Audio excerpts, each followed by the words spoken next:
Olá, começa agora mais um programa Destaques. E o CREA, o Conselho Regional de Engenharia e Agronomia, aqui do Ceará, recebeu a reunião nacional com os presidentes de conselhos de todo o país.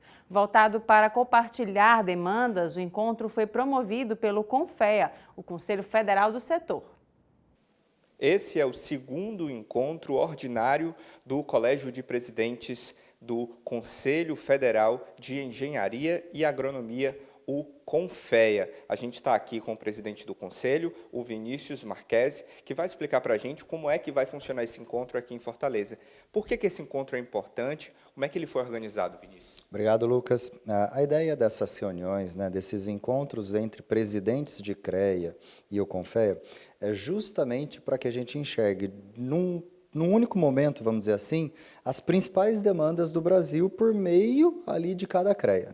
A ideia é, nesses encontros, achar soluções, internalizar essas soluções, priorizar os projetos e devolver para os presidentes de CREA para que eles entreguem bons serviços aos profissionais em cada estado. Esse encontro aqui em Fortaleza, como o Vinícius falou, reúne 27 presidentes, reúne o Vinícius também, que é presidente do CONFEA, mas também tem um foco de proporcionar uma melhoria do trabalho em todo o país, Essas reuniões, elas são de fundamental importância em todo o país e vão continuar acontecendo ao longo do ano. Sem dúvida. Penso o seguinte, Lucas, a gente tem 27 presidentes que têm autonomia nos seus estados, nos seus respectivos CREAs, para transformar a estrutura, para que essa estrutura preste um bom serviço para os engenheiros. Eles estão todos no mesmo lugar, junto ao CONFEA, quem tem o poder de regulamentar esses serviços, justamente para isso, para trazer aqui o que pode ser feito para os profissionais, para que daqui para a próxima reunião a gente tenha evolução de serviço. Então, essas reuniões são muito importantes para os profissionais e para a gente, para ouvir o que está precisando ser feito. Presidente, você considera alguma resolução já num primeiro momento, nessas primeiras reuniões do primeiro mandato do senhor enquanto presidente do CONFEA? Sim, um dos projetos prioritários hoje do sistema, quando eu falo sistema do CONFEA, dos CREAs, é unificar o sistema nosso realmente de registro de profissionais. Porque hoje como que funciona? Cada profissional que se forma vai lá e registra no CREA em seu estado. Se ele precisar trabalhar em outro estado, ele precisa de um visto profissional nesse estado que ele vai trabalhar. Então hoje está consolidado entre os presidentes que a gente vai unificar esse registro para não haver mais a necessidade do visto, e assim simplificando a vida do profissional. Para finalizar, presidente, como é que está a atuação do Conselho Regional de Engenharia e Agronomia aqui do Ceará? Na avaliação do senhor enquanto presidente, nós estamos indo bem com o Conselho?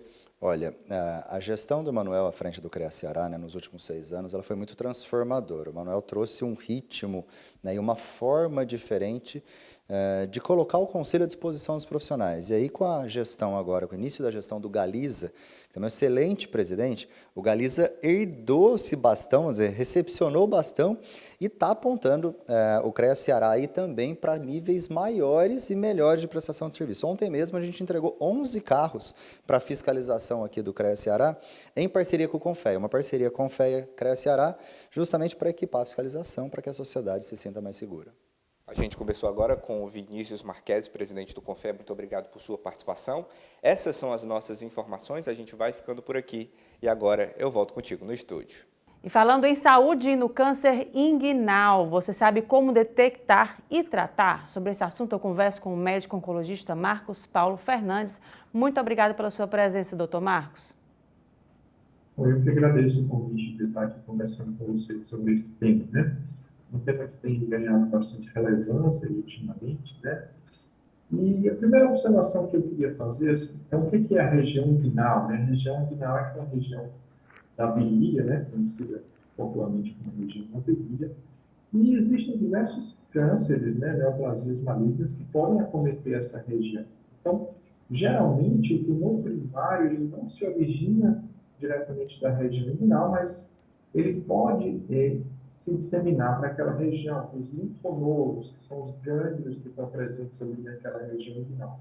Então, comumente, neoplasias, por exemplo, do trato genital inferior, câncer de pênis, ou câncer de vulva, de vagina, ou também tumores do trato digestivo baixo, como tumores de reto, ou tumores coloretais, eles podem, já em estágios um pouco mais avançados, comprometer os linfonodos dessa região inguinal. É menos comum, também é possível, por exemplo, que o tumor possa se originar diretamente desses linfonodos, como já seria o caso de algumas neoplasias hematológicas, como os linfomas. Você pode também ter um linfoma primário daquela região renal, ou mesmo também um tumor de pele ali da região. Mas o fato é que assim, não existe um único tumor primário que acomete a região renal, mas uma gama de tumores que podem acometer. A gente falando nesse tipo de câncer, porque agora recentemente teve essa constatação do músico, né, do grupo Molejo, né, isso que ele teve esse câncer diagnosticado. Em que fase da vida, digamos assim, existem predisposições, né, genético ou alimentação, o estilo de vida contribui para isso? Os fatores de risco eles vão depender do tipo de tumor primário que originou, né? Por exemplo, tumores do trato genital baixo, como tumores de pênis ou tumores de vulva, né? Estão muito relacionados, por exemplo, à exposição ao vírus HPV, né? Que também está relacionado ao câncer de colo uterino. Já os tumores do trato digestivo baixo, né? Tumores de reto, estão mais relacionados a fatores relacionados às neoplasias do trato digestivo, como fatores alimentares, né? Dieta pobre de fibras, ingesta excessiva de carnes vermelhas, também pode estar relacionado ao tabagismo, ao vitimismo. Então, tudo varia de acordo com o tipo do tumor primário que gerou aquele acometimento da região. De que forma a gente consegue detectar? Há um momento que a gente pode, digamos assim, detectar logo no início, ou isso já é um estágio mais avançado?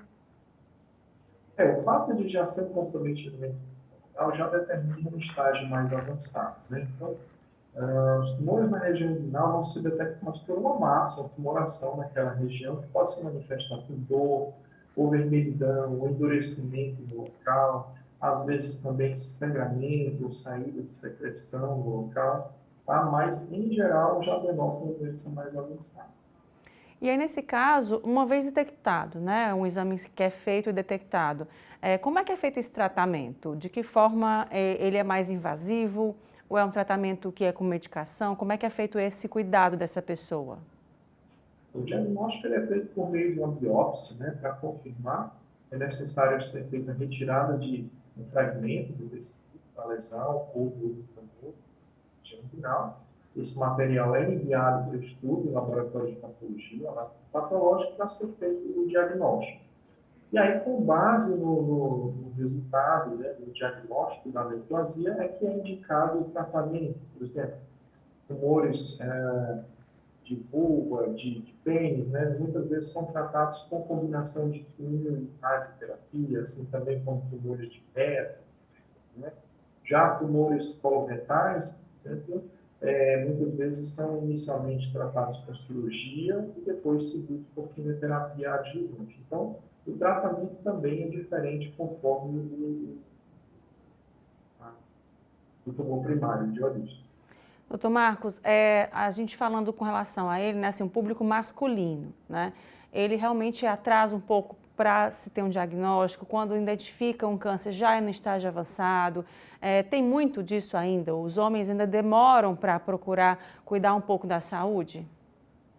Sim, isso é bem frequente, eu sempre relembro isso, né, aos pacientes, principalmente o público masculino, de modo geral, não costuma ir com muita frequência ao médico para fazer exames de prevenção, então eu deixo aqui o alerta, assim, né, para os pacientes procurarem o médico com mais frequência. Notou uma lesãozinha, por exemplo, então, já que a gente está falando de câncer inguinal, né, costuma estar relacionado, por exemplo, ao câncer do pênis. Então, uma lesão diferente ali do pênis, procurar o seu médico urologista, avaliar aquela lesão, e aí vai ter muito mais chance de diagnosticar uma neoplasia dessa no estágio inicial e com muito mais chance de cura. E além, falando de câncer como um todo, né, doutor, quais são esses principais cuidados que a gente deve ter? A alimentação, a gente muito fala aqui, né, no programa, de vários especialistas que batem nessa tecla da importância da alimentação adequada, prática de exercício, né, evitar consumo de bebida alcoólica, fumo também, né? Enfim, isso realmente é algo importante para a saúde como um todo, é evitar qualquer tipo de câncer? É importante, eu diria fundamental, né? Então, isso que a gente frisa sempre nos nossos pacientes, hábitos alimentares saudáveis, mudança de estilo de vida, prática regular de exercícios físicos, tudo isso aí comprovadamente, né, reduz a incidência de neoplasias, né, diminui o risco de inclusive também diminui as taxas de recidiva em pacientes que já tiveram diagnóstico e que foram tratados. Né? E aí, falando agora das mulheres, né, doutor? Quais são o tipo de câncer mais identificado, né? Mama, o útero ainda fica em alta, assim, ainda está em alta com relação às mulheres? Sim, né, o câncer de mama, né, entre as um público feminino, ainda ocupa o primeiro lugar em todas as neoplasias malignas, excetuando o segundo câncer de pele. Mas, assim, sim, né, e daí sempre a importância da mamografia alta, dos ativos, especialmente a partir da idade. Agora, já que a gente está falando aqui de câncer renal, né, uma outra neoplasia feminina relacionada à região renal é o câncer de colo uterino, né? E também muitas vezes negligenciado. Então, a importância também da prevenção, do exame do ginecologista e a realização do exame de Papa Nicolau, que é o ciclo patológico, onde o ginecologista coleta material do colo uterino para identificar alterações celulares precoces e poder diagnosticar um câncer de colo de útero nas fases mais iniciais. O senhor falou aí de uma coisa importante, no caso, o câncer de pele, né? A gente tem a incidência muito forte aqui no estado do Ceará do Sol, né? O Nordeste como um todo também. Tem que ter cuidado, né, doutor? Assim, a gente às vezes pensa assim, não vou à praia, não vai acontecer nada, né? Mas é algo que vai acumulando com o passar dos anos, né? É exato, por isso que eu até mencionei. A gente fala de câncer de mama em primeiro lugar, câncer de próstata em primeiro lugar nos homens, mas isso quando a gente retira os cânceres de pele, né? Esses daí são disparadamente, em números absolutos, são muito superiores a qualquer outro tipo de neoplasia, tanto em homens quanto em mulheres. Então, são muito frequentes, né? E sabe que, por exemplo, tanto o carcinoma celular, o carcinoma escamoso, base celular, estão muito relacionados à exposição solar, né? Principalmente na adolescência, muito jovem. Então, assim, protetor solar, a gente está os horários de pico de incidência, né, do sol, vão ajudar a prevenir esse tipo de neoplasia. Tá, joia, doutor. Muito obrigada pelos esclarecimentos e até uma próxima oportunidade. Eu que agradeço. Obrigada. E agora a gente vai ao intervalo. Volto em instantes com mais destaques.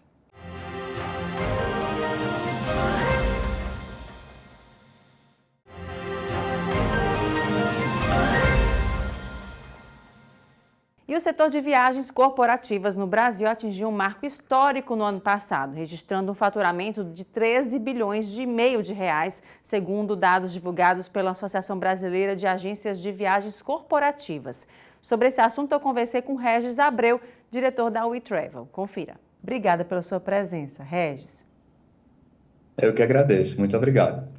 Falando um pouco sobre esse momento agora, né, das viagens corporativas, realmente teve esse crescimento, né? Como é que vocês identificam isso no mercado?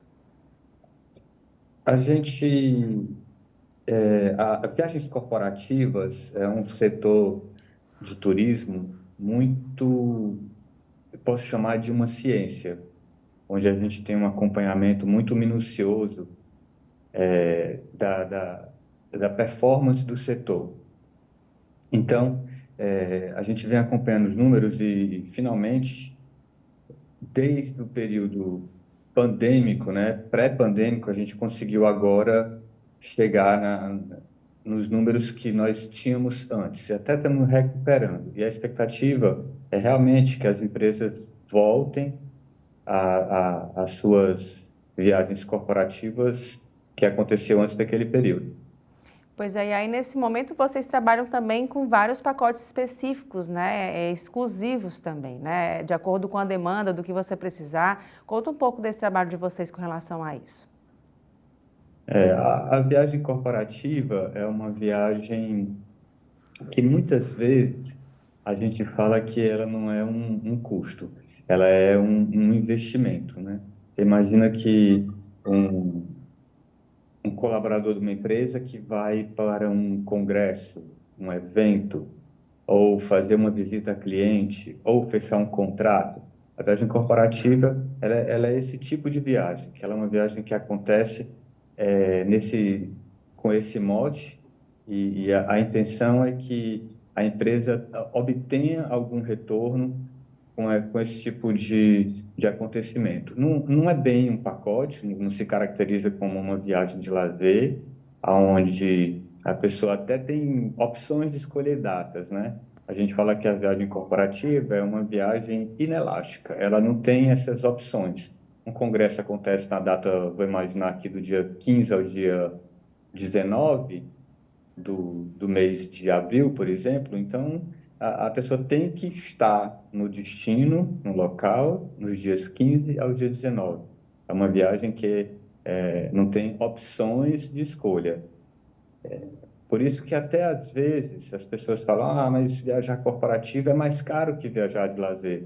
É porque ela não tem as opções de escolha nem de mudar o destino. Um congresso que acontece em São Paulo é em São Paulo. Não tem como você dizer, está muito caro ir para São Paulo, vamos para Salvador. Não dá. Então, essa é a característica mais importante de uma viagem de negócio, uma viagem que a gente chama de viagem corporativa. Regis, e aí, nesse trabalho de vocês da WeTravel, a gente sabe da excelência que é, né, do trabalho que vocês fazem, do acompanhamento, né, antes, durante e depois também, né, para poder fazer toda essa jornada aí do cliente de forma cuidadosa e atenciosa. Como é que vocês têm trabalhado isso junto também aos profissionais, junto aos clientes? Essa é a nossa principal característica do negócio. É observar a melhor oportunidade para que as empresas, que são os nossos clientes, possam otimizar esse recurso que é muito valioso. A gente sabe que o valor dispendido em viagens corporativas nas empresas, elas podem chegar a terceiro maior custo de uma empresa, né? Geralmente, as empresas se comportam com os custos entre folha de pagamento, investimento em tecnologia e aí, na sequência, se é serviço, geralmente se caracteriza com viagem. Viagem realmente. Então, como é que nós fazemos aqui na UI para que esse recurso seja muito bem otimizado? A gente trabalha com a empresa o que a gente chama de políticas de viagem. A gente cria uma série de regras que vão fazendo com que a empresa possa, através dessas regras, cumprir essas políticas e otimizar o recurso. Eu vou dar um exemplo. A política mais básica que se existe, que a gente implementa logo no começo, quando a gente começa a trabalhar com uma empresa cliente da UI, é a política de antecedência de viagem. Então, eu volto àquele exemplo que peguei do Congresso, que tem que ir um colaborador para São Paulo para acompanhar o Congresso. O Congresso dia 15. A gente implanta na política que ele tem que comprar a passagem, o serviço de hotelaria e tudo que configura uma viagem corporativa com pelo menos 15 dias de antecedência. Então, a política ela vai obrigando, eu vou te colocar aqui entre aspas, tá? Porque ela não é mandatória, ela é uma opção que a gente vai avaliando e calibrando constantemente. Aí, através das, das políticas, que eu vou até colocar no plural, porque são inúmeras que a gente vai colocando, depende muito de empresa para empresa, é que a gente vai conseguindo fazer com que essas viagens corporativas sejam um recurso realmente que dê retorno para a empresa.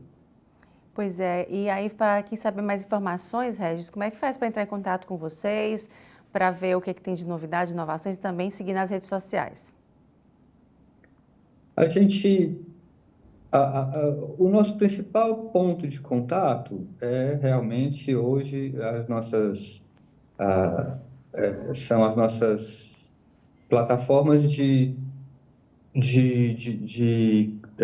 o telefone, né, da UI, que é o 40040060.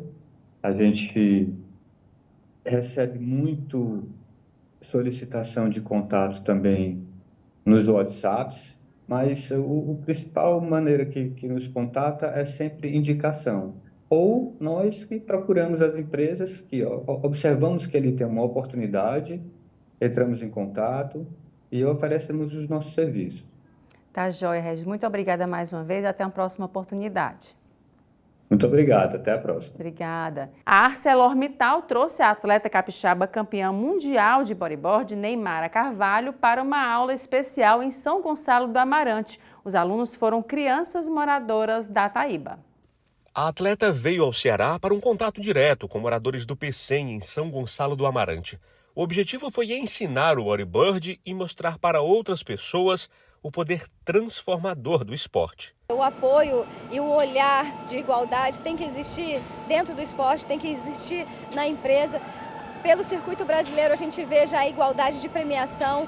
Falei sobre isso também na palestra de hoje e eu acho super importante essa meta que a ArcelorMittal, que é até 2030, até tendo várias mulheres no poder aqui, várias mulheres no cargo de chefia. Então isso mostra que, além da nossa própria capacidade da gente poder realmente estar nesses cargos, mostra o olhar sensível dos diretores, de quem comanda o alto escalão aí. Neymara tem 10 títulos nacionais de bodyboard e 5 mundiais. A pentacampeã é do Espírito Santo e levou o nome do nosso país através das ondas para longe. A vinda ao Ceará aconteceu a partir da parceria do instituto que ela criou com a ArcelorMittal. A atleta também visitou a unidade do Pecém da líder mundial de produção de aço e teve um encontro com as colaboradoras. Para mim foi motivo de orgulho, eu tenho muito orgulho da minha trajetória, então para mim é super fácil poder falar das minhas dificuldades, dos meus acertos, e a gente vê que muitas delas passam pela mesma coisa, eu no esporte e ela nas profissões aqui internas. Para o grupo ArcelorMittal, o apoio à atleta e o investimento no entorno onde a operação acontece fazem parte de uma decisão necessária de investimento na sociedade. Proporcionar esse encontro das mulheres que trabalham na unidade com Neymara também está no propósito da empresa, que deseja inspirar. Mais que inspirar, a gente quer replicar e trazer a comunidade para perto, né? Então a gente vê ações como a Neymara, o que ela representa, sendo pentacampeã mundial, tendo vários recordista em títulos, tanto a nível mundial quanto no Brasil. A gente traz a conexão também com a sociedade, sabendo que o esporte ele pode transformar as pessoas. Inspirar, a campeã de bodyboard já faz muito bem. A filha, com apenas 18 anos, já segue a mãe nas ondas. As duas sabem que esse esporte naturalmente leva a bandeira do cuidado com o meio ambiente e, por isso, fazem questão de andar juntas ao tema. Um momento novo na minha vida, porque eu não imaginei que eu iria viver isso e está sendo mágico, está sendo importante eu poder mostrar para minha filha hoje, aos 18 anos dela, toda a minha trajetória que eu tive, mas ainda estar acompanhando ela. Ela é a minha maior inspiração, não só no esporte, mas como pessoa, como mulher. E ver todo o carinho dessas outras mulheres por ela é muito legal e um dia eu quero ser assim também. Chegou a Fortaleza o Lady Driver, o aplicativo de transporte exclusivo para o público feminino, crianças e idosos. Sobre a ferramenta, eu conversei com a embaixadora da Lady Driver aqui em Fortaleza, Alessandra Adjafri. Alessandra, obrigada pela sua presença. Obrigada, tudo bem. Falando sobre esse aplicativo, conta um pouco para a gente como é que foi pensado, né, o Lady Driver aqui para Fortaleza. Já existe aqui no Brasil, em quais locais? Fortaleza é uma cidade que está começando agora há uma semana, mas o aplicativo ele já funciona no Brasil já desde 2017. Então ele teve uma expansão maior em 2021, 22, 23, e ele já está em várias capitais. A gente já está em torno de 200 cidades no Brasil inteiro, e ele já teve uma tentativa de entrar em Fortaleza um período, mas uma outra licenciada, e na época da expansão ele acabou não avançando. Mas agora a gente já está uma semana e já está crescendo bem, então agora estou bem confiante que o aplicativo está indo muito bem. Pois é, e aí falando nesse tempinho que vocês já estão aqui no mercado, né, como é que tem sido a aceitação do público e como é que funciona? Olha, as mães é que eu sinto que estão muito ansiosas. Elas ficam, pelo amor de Deus, quando é que o aplicativo começa, quando começa. E agora a gente deu início ontem, essa que a gente chama de Kiddos, que é para poder pegar crianças de 8 a 16 anos, que as motoristas precisam de um treinamento especial, então ele iniciou um pouquinho mais tarde. E as motoristas também estão muito felizes e ansiosas. É algo que elas já estavam ansiando há muito tempo, já queriam muito. Então, tem tudo para dar certo. Mas eu realmente sinto que as mães, a gente está salvando as mães, que elas. Tem uma que marcou o mês inteiro e disse, pelo amor de Deus, eu preciso. E aí, Alessandra, falando nisso, né? Assim, por exemplo, como é que é como é que é essa função de levar as crianças, né? Como é que essas mulheres passam por esse treinamento? Até para garantir a segurança de quem está assistindo, né? As mães que possam se interessar. Como é que é feito isso?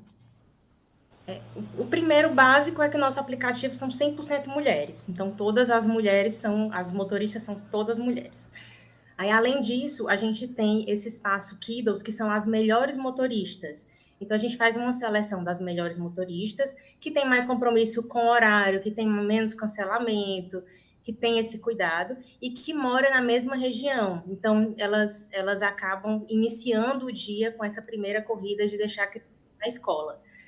E, além disso, a gente tem outros, como o seguro do carro, e, né, um seguro que a Leide tem específico para a criança dentro do carro, mas é um atendimento diferenciado que a Leide faz através do aplicativo. Você indica que é Kiddos e ele cai nessas motoristas que são mais especializadas, que têm um treinamento maior e um acompanhamento maior. E nesse caso tem cadeirinha, tudo direitinho para poder fazer o transporte das crianças com segurança? Uhum. As nossas crianças, quando a gente coloca Kiddos, ela é de 8 a 16 anos, então ele acaba não tendo essa necessidade. Mas alguns carros têm cadeirinha, mas quem está utilizando mais é a mãe, quando pede na Leide normal e vai com o bebê. Aí ela solicita pelo chat e a gente busca uma motorista que tem essa cadeirinha. Ai, joia. E aí, quais são no caso, você falou também com relação a idosos, né? É uma necessidade que se mostrou também, né? De fazer o deslocamento desse idoso para uma consulta, né? Para um atendimento médico, ou também para passeio também, né? Como é que tem sido isso? A gente tem muito esse agendamento recorrente, então é consulta, é uma hidroginástica, então é algo muito recorrente e algo que é muito interessante para os idosos que eles estão gostando muito é que além de ser mulher, é a mesma motorista. Ele consegue, ao gostar daquela motorista, ele favorita, então todos os agendamentos vão para a mesma motorista. Então eles se sentem ainda mais tranquilos de ter essa relação mais próxima com aquela motorista e saber que ela vem de novo, então vai tendo uma proximidade. Elas estão, assim, essa parte dos idosos, as que utilizaram estão sempre repetindo a mesma motorista, né? A gente ainda nem teve a experiência de colocar uma outra diferente, eles já querem a primeira que tiveram a experiência. E no caso, existe, cadastro para mulheres que queiram ser motoristas? Tem sim. O cadastro ele fica sempre aberto. Ela vai ter acesso ao cadastro, vai passar pelo treinamento. Tem alguns critérios do cadastro que precisa passar, mas um deles para motorista de aplicativo é ter o EAR na carteira, na CNH, e o carro tem que ter até 10 anos no documento. Então esse já é para ser motorista de aplicativo. Mas depois disso, a Leide tem mais um cuidado com o cadastro, que é internamente a gente vê se ela consegue ser motorista. Certo. E aí, nesse caso, essas capacitações são feitas constantemente, né? Com essas mulheres que estão querendo fazer parte. Isso, elas sempre podem entrar, elas sempre ficam entrando. E aí, é feito pelo aplicativo, tem um aplicativo específico para o telefone, é feito uma ligação, como é que é esse contato com o cliente? Olha, a gente hoje tem o aplicativo, que é o Leide Driver, então é para passageira, a passageira ela entra e faz a solicitação dela, ou faz os agendamentos, ou ela solicita agora. Quando solicita agora, ele busca os carros que estão no bairro, né, próximo a ela. E quando ela solicita agendamento, a gente vai buscar uma motorista para aquele horário. Mas além desse contato, caso ela não encontre a motorista, pelo aplicativo, a gente tem uma central em Fortaleza que vai ativamente entrar em contato com ela para falar que a gente está entrando agora na cidade, e aí elas dão algumas dicas para que a gente consiga um carro para ela numa próxima vez, caso ela não consiga ali no momento. E para as motoristas tem o Lady Motorista, é um outro aplicativo, mas assim que ela entra, coloca o nome e o telefone, a gente ativamente também consegue conversar com ela e ir tirando as dúvidas. Pois é, e aí falando nessa demanda, né? A gente, enquanto mulher que pega aplicativo, né, para transporte, sente realmente essa necessidade, né? Principalmente com os últimos casos, infelizmente, de não tão agradáveis assim, né? Do que aconteceu ultimamente com relação a nós mulheres, enfim. A gente se sente um pouco insegura, né? De estar sozinha com um homem, né? Apesar de que a gente tem segurança de aplicativo, enfim e tal.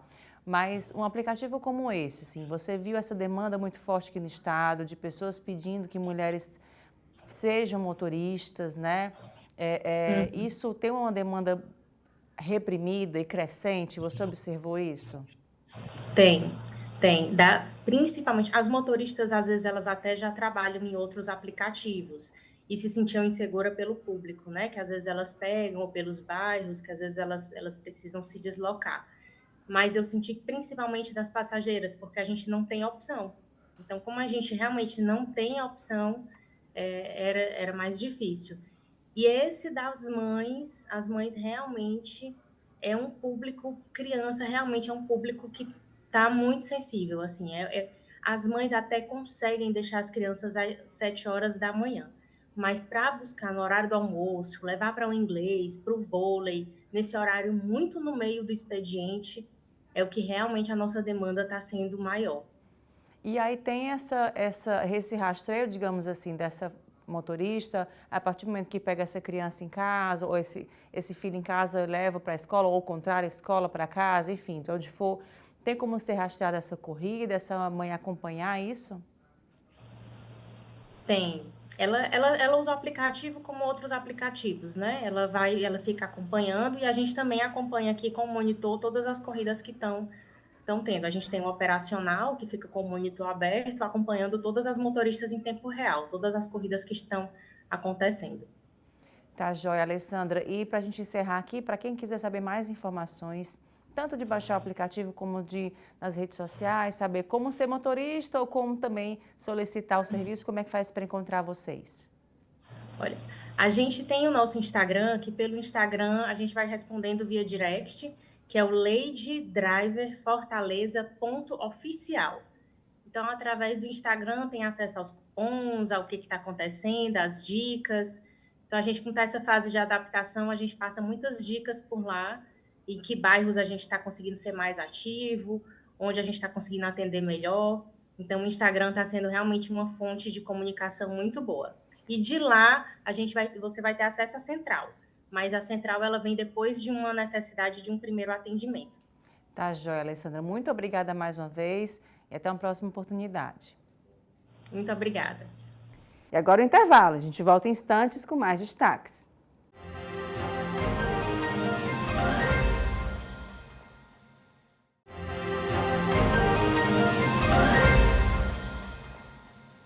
E foi realizado em Dallas, nos Estados Unidos, um evento que discutiu a engenharia do mundo com um debate sobre as inovações do mercado. Sobre o encontro, eu conversei com o engenheiro civil Emanuel Mota, que é presidente do Instituto de Engenharia e Tecnologia e Inovação do Ceará. Pois é, nesse encontro que você teve presente lá, né, nos Estados Unidos, o que é que teve de inovação? O que está sendo discutido no mundo com relação à engenharia? Beleza, eu vou falar um pouquinho do encontro. Esse encontro é o 3D Experience World. É um evento promovido pela Dassault Systems, uma das maiores empresas aeroespaciais, empresas de desenvolvimento de softwares voltados à engenharia. E nesse evento, ela apresenta as principais tendências e lançamentos que ela vai fazer no decorrer do ano e apontando as tendências para o próximo. Muitos momentos foram criados lá, né, salas de treinamento, salas de capacitação, salas de discussões, workshops. E tinha uma coisa que eles chamam lá de General Session, onde os principais executivos da empresa falam abertamente sobre essas tecnologias. E aí eu achei bem interessante, porque eu como engenheiro eu gosto muito de trabalhar com os desenhos em 2 dimensões, e lá demonstrou de que essa tendência agora vai mudar. Ela vai passar a ser desenhos em 3 dimensões, onde os usuários vão desenvolver os projetos como gêmeos virtuais, eles vão duplicar, na verdade, aquela edificação dentro do software, antes de elas existir de verdade. Para que você tenha uma experiência, aquela porta ficou no lugar errado, era melhor que tivesse aqui. Aquela cama não é boa aqui, é boa ali, ficou baixo. Você ter essa experiência antes de materializar aquele seu projeto. E aí esses softwares eles facilitam esse trabalho. Inclusive, para você ter ideia, com o uso de inteligência artificial. Hoje, como é que se desenha? Você pega um mouse, uma mesa digitalizadora e vai desenhando ali, traço a traço, bloco a bloco. E aí, com essa nova técnica, não. Você escreve um prompt, que a gente está acostumado com os prompts já de inteligência artificiais, e ele desenvolve sozinho um desenho em 3 dimensões. Você escreve, ele até deu o exemplo de um guidão de bicicleta. Eu quero um guidão de bicicleta para um quadro de tal tamanho, para uma pessoa de tal altura, ele tem um problema na mão e não sei o quê, e aí o software faz esse desenho. E dá essa experiência de você entender como é que vai ficar aquela peça definitivamente. Emanuel, você falando da inteligência artificial, a gente muito tem discutido aqui com relação à utilização dela. Muitas pessoas às vezes questionam assim, isso vai tirar o profissional de área, né? Quando você fala que eu posso desenhar aquilo dali e ele me dá uma realidade muito próxima do que pode acontecer, né? E aí, nesse caso, como é que se dá essa discussão, né? Do profissional com a inteligência artificial? Eu tenho acompanhado, eu gosto de dizer que eu sou entusiasta da tecnologia. Eu tenho acompanhado o desenvolvimento da tecnologia desde os anos 90, ali, primeiros anos dos anos 90, 1994, 95 mais ou menos, e isso vinha evoluindo até hoje. Naquele período, quando você precisava ter acesso às novas tecnologias, ou você ia, nós aqui do Ceará, né? Ou nós íamos para São Paulo, ou nós íamos para os Estados Unidos, né? Com a chegada da internet, na primeira década dos anos 2000, você começou a ter acesso direto. Lançava um produto, tinha a informação. E aí a gente passou por um grande momento onde se dizia, vai se desempregar pessoas. Quando, na verdade, os postos de trabalho foram multiplicados. Hoje existem postos de trabalho que você trabalha aqui no Brasil para empresas que são firmadas nos Estados Unidos, na Europa, até para facilitar o fuso. Né? O fuso horário facilita. Você está trabalhando aqui, o pessoal está dormindo. Quando eles acordam, ele já vai trabalhar naquilo e globalizou isso. Então facilitou, aumentou os postos de trabalho. E aí depois a gente passou um bom tempo recebendo essa informação. A gente está vivendo hoje um momento equivalente àquele do início dos anos 90. A gente precisa ir para os Estados Unidos, para eventos como o da Dassault Systèmes, para ter acesso a como vai ser a tendência do próximo ano. Ele está acontecendo tão rápido que não dá tempo de chegar até aqui. Se você imaginar, você está falando em inteligência artificial.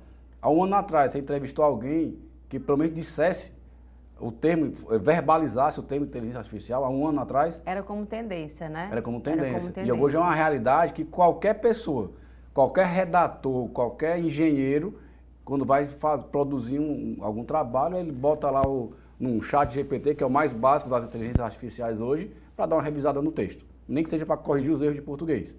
Então, isso está chegando com muita força. E não vem para... Até escrevi um artigo sobre esse assunto, que isso não vem para tirar posto de trabalho, e sim para resolver alguns problemas que você tinha que perder muito tempo em fazer aquilo. Otimizar, né? Melhorar a sua produtividade, né? Da mesma forma, esses gêmeos virtuais.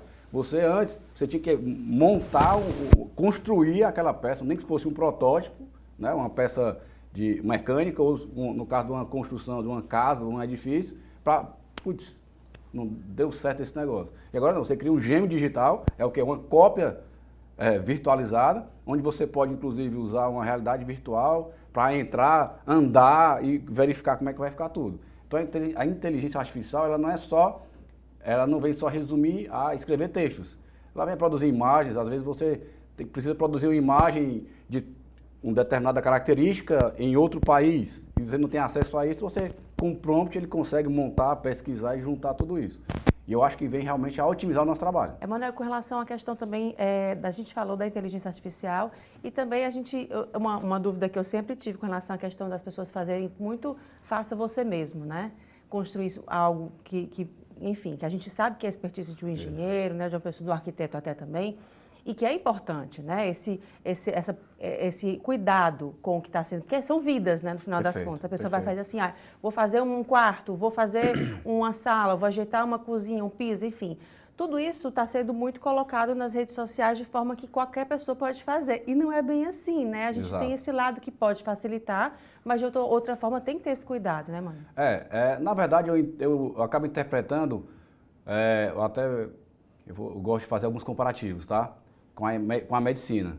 Quando você vai no médico hoje, né, você já dá, a gente até brinca lá em casa que é o Dr. Google. Senta no Google, bota ali, tô com dor de cabeça, assim, já tem uma leitura mais ou menos do que é que você está sentindo. Você chega no médico, ele não já chega mais, me permita aqui a palavra, ignorante sobre aquele assunto, né? Você já chega por dentro de alguma coisa. Da mesma forma, antes você acabava ficando refém do que o engenheiro ou do que o arquiteto iria definir para você.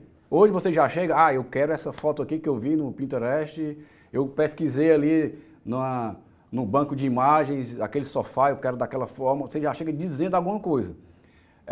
A gente tem só que ter o cuidado de não exercer ilegalmente a profissão. Quando eu dei o exemplo do Dr. Google, você foi lá para até bater um papo com o médico, e não para poder exercer o lugar dele, de prescrever um remédio, de determinar um diagnóstico, não. Você contrata o engenheiro, contrata o arquiteto, mas diz, a minha casa eu quero assim, eu vi uma tendência agora lá, quando eu viajei, eu gostei daquilo ali, até desenhei aqui para você, se você puder fazer parecido ou igual. E aí o arquiteto e o engenheiro vão projetar aquilo de forma adequada, a gente estava falando aqui nas prévias da nossa conversa sobre a questão do planejamento urbano, né?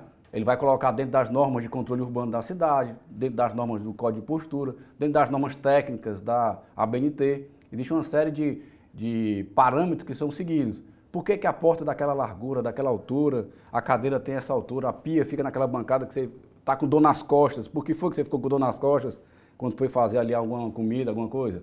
Então tudo isso tem justificativa e aí tem normas que seguem. Por isso que é interessante a gente contratar o profissional correto para fazer a coisa correta. E aí essa mudança no comportamento do ser humano, ela facilitou muito esse trato, né? Eu acho que ficou mais amigável. Tanto é que tem alguns projetistas que não gostam de fazer residências. Por quê? Porque tem muita opinião do proprietário. Ele prefere fazer o prédio comercial, porque entrega quase que só a infraestrutura, né? Enfim, são coisas que a gente tem que se adaptar. Vai adaptando ao mercado de acordo com as necessidades, né? Emanuel, com relação ao Instituto, me conta um pouco sobre o trabalho que vocês estão realizando, o que está sendo proposto para esse ano? Perfeito.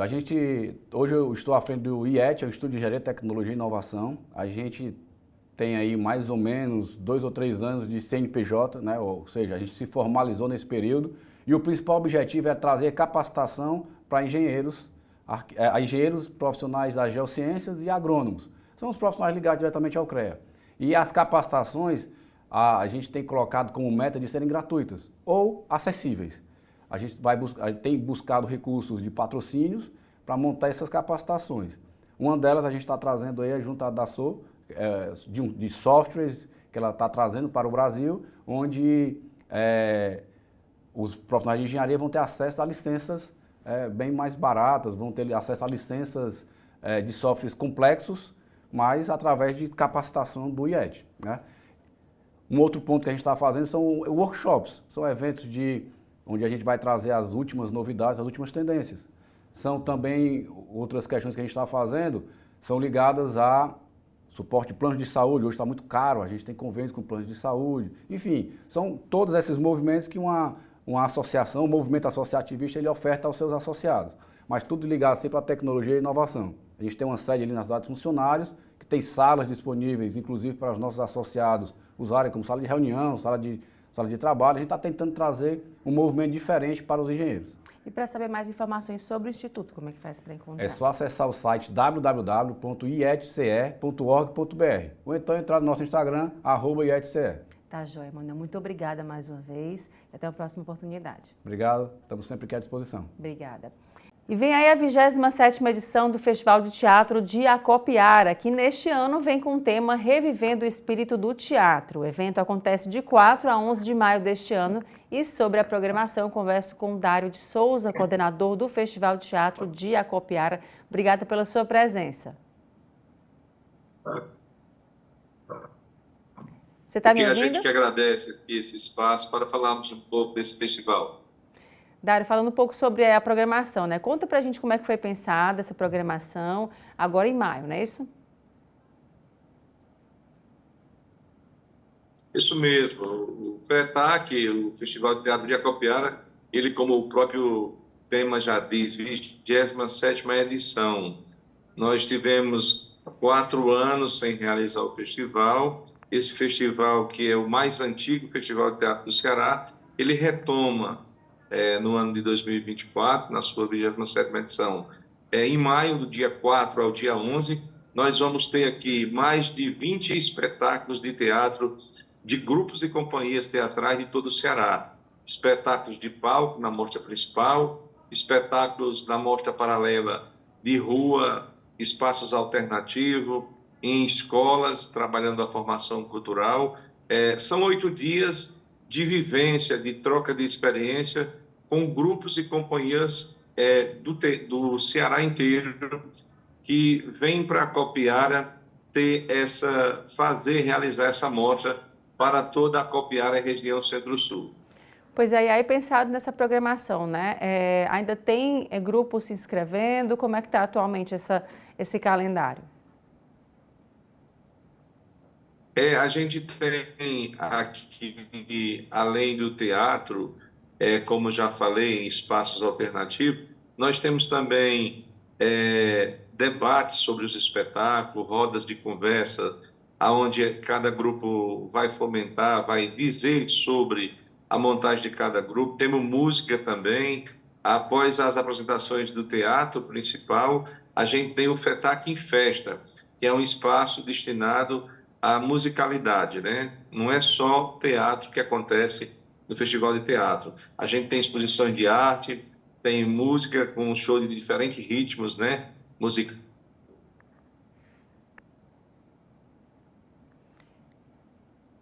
Dário, Espetáculos. A gente está só com um probleminha de conexão aí com o teu som. Queria que você repetisse para a gente um pouquinho dessa participação desses grupos. Nós temos além dos espetáculos de mostra principal, nós temos os espetáculos de mostra paralela. E também a parte do FETAC em Festa, que é a parte musical do festival. Todos os dias, em um lugar diferente da cidade, nós temos shows musicais de diferentes ritmos. E o mais importante ainda é que sempre que termina um espetáculo, nós temos uma roda de conversa, um momento do grupo falar, né, da sua experiência sobre aquela montagem. É uma troca que grupos que estão na cidade acompanhando, grupos que irão se apresentar ainda e artistas da cidade e da região presentes vão ouvir e poder conhecer um pouco da experiência técnica da montagem de cada trabalho aqui apresentado. E aí, nesse caso, como é que vai ser essa apresentação, como é que é a programação de maio, né? Vai ser aqui em Fortaleza, nos municípios, ou em Acopiara, no caso, né? Como é que vai ser essa apresentação? O festival ele acontece exatamente em Acopiara, né? É um festival de teatro para todo o estado, aberto para todo o estado, mas ele acontece em Acopiara, Centro-Sul do Ceará. Acopiara fica aqui na região central do Centro-Sul e é aqui onde acontece durante 8 dias essa experiência bem variada de diferentes modalidades e linguagens teatrais. E aí, no caso, para saber mais informações, como é que faz para entrar em contato com vocês nas redes sociais, site? Fica à vontade para divulgar. Aí todo mundo pode acompanhar pelas redes sociais, o Insta, que é o mais acompanhado, Festival de Acopiara. Só colocar Festival de Acopiara e toda a imprensa vai estar divulgando durante esses 15 dias que antecede e durante todo o evento. Quem quiser participar, a gente vai estar botando lá toda a programação diária e as pessoas podem acompanhar. E também pelas redes sociais que a gente vai também estar botando essa opção para que todo o Ceará veja o que tem de melhor na produção do Ceará que vai estar sendo demonstrado aqui dentro do nosso festival. Dário, além desse evento que vocês estão realizando, né? O que está sendo programado para esse ano e como é que foi no ano passado o trabalho de vocês? Na verdade, nós estamos retomando depois de 4 anos sem realizar o festival. A gente teve um problema de não poder realizar, veio a pandemia e o pós-pandemia mais um ano sem realizar. Então, a retomada desse festival muito representa para o movimento teatral de todo o Ceará. A maioria que participa do festival são as pessoas, os artistas que são do interior. Tem também representantes da capital, mas esse festival ele é um espaço de fomentação, de diálogo e de troca de experiência para todo o Ceará. Então, a gente espera que nessa retomada do festival, a gente vai atualizar para o público o que tem de melhor atualmente com todo o movimento teatral do Ceará. Muita gente tem trabalho novo que montou no pós-pandemia. São 4 anos sem ter o festival. Então, aí tem muita coisa boa. E o público de Acopiara já está acostumado a presenciar, a ver teatro nas mais diferentes linguagens. Acopiara é uma cidade que, como já diz, 27ª edição. Acopiara é uma cidade do interior do Ceará que já tem o hábito de ir ao teatro, que gosta de teatro. Então, assim, a expectativa é grande para que a gente volte com novidade e, o melhor ainda, presenteando o povo da cidade e da região com a mais nova cena teatral, que o Ceará está aí, tem muitos produtores, muita gente boa trabalhando, montando novos trabalhos. Tá, joia. Dário, muito obrigada aí pela sua presença mais uma vez. Deixei o convite para o pessoal participar, fica à vontade. A gente pede que quem quiser participar, venha para Acopiara. De 4 a 11 de maio, Acopiara se transformará na capital do teatro. E a quem vier aqui não vai se arrepender. É uma cidade pacata, um lugar bom, tem espaço para você ver o teatro de diferentes formas e, como eu já disse, diferentes linguagens. Acopiara, de 4 a 11 de maio, é o teatro cearense em evidência. Tá, joia. Obrigada mais uma vez, viu? Até uma próxima oportunidade. Obrigado. Obrigada. E o Destaques fica por aqui. Obrigada pela sua companhia e até o próximo programa.